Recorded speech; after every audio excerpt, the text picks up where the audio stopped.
Well, hey there. You look like you've almost recovered from New Year's Eve. Yeah, the guy who was your designated driver that night came in here the other day and said you puked 4 times on the way home, which is quite something, seeing as how you only live like 5 minutes from here, don't you? That was my fault, as much as yours. I should have cut you off earlier than I did.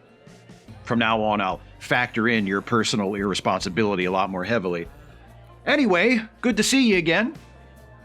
You seem happy. Oh, and I bet I know what you're smiling at, too. Your guy is getting inaugurated next week, ain't he?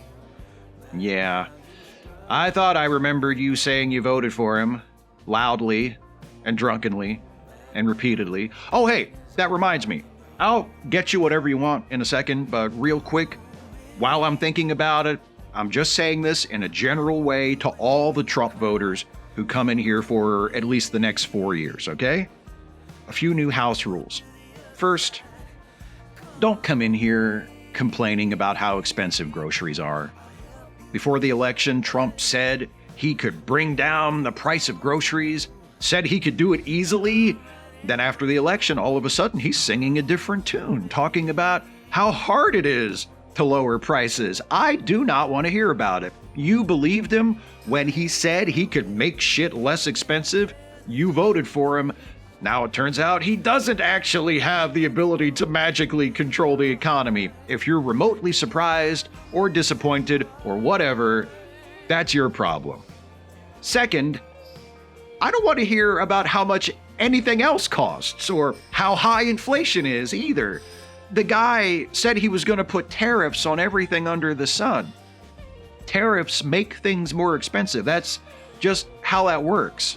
If he slaps a tariff on that imported liquor you like to drink, you better get ready to pay more for it because somebody's going to have to make up the difference, and it sure as shit ain't going to be me.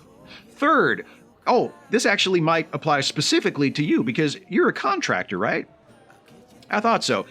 If he goes through with these mass deportations he's been talking about, don't come in here pissing and moaning about how hard it is to find day laborers or how much more you're spending in wages because all the undocumented workers you were paying under the table are gone. You voted for him. It's your own fault. You have no right to complain, especially since it's probably the only campaign promise he's even going to try to keep. Fourth, from now on, I don't want to hear a single word from you against someone who has broken the law, who has committed a crime and gotten away with it or gotten off easy or anything like that, because Trump was a convicted felon months before the election. You voted for him anyway. Last week he got sentenced on that conviction. The sentence was absolutely nothing. And if being sentenced to nothing for a felony and getting to be president after ain't getting away with it, I don't know what the fuck getting away with it even means. Fifth, if I hear the words, your body, my choice, come out of your fucking mouth, I'll ban you for life after I break your arm. And don't even think about calling the cops on me because I can make it look like an accident. Sixth, when he doesn't actually annex Greenland or Panama or Canada, I don't want to hear about it because the fact that he's a bullshit artist who just likes to shoot his mouth off ain't news to me and shouldn't be news to you. Seventh, I'm not putting Fox News on the television. Don't even ask. Eighth, if by chance he does invade Greenland or Panama or Canada and ends up starting World War III, I don't want to hear about that either, because besides being a bullshit artist, he's also got shit for brains. He's the last person who should ever be put in charge of the military, which he is for the next 4 years, thanks to you, who voted for him, despite the fact that he's obviously got shit for brains.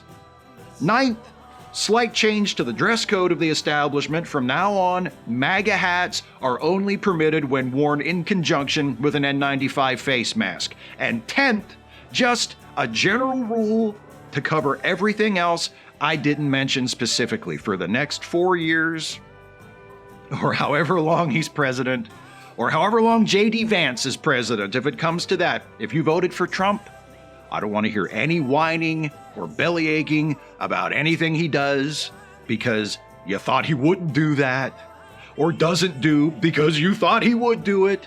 Anything he says, any ruling the Supreme Court makes, anything to do with Trump that you're not happy about because nobody put a gun to your head, you knew who he was, everybody knew who he was, and you voted for him anyway, motherfucker. So if you want to come in here and tell me all about your shitty day at work, or how your kid's failing out of school, or moan and groan about the Orioles or the Nats or the Ravens or the Commanders or whatever other fucking sports team you follow, please don't hesitate to come in here, order a drink, and bend my ear. I will listen. I will be your shoulder to cry on, for I am your bartender, and that, along with selling booze, is my job. But from now on, save any whining about Trump for your fucking spouse if they haven't left you yet, or your fucking bathroom mirror if you can still stand the sight of your own reflection, or your prayers if after all of this you're still fool enough to believe anyone's fucking listening.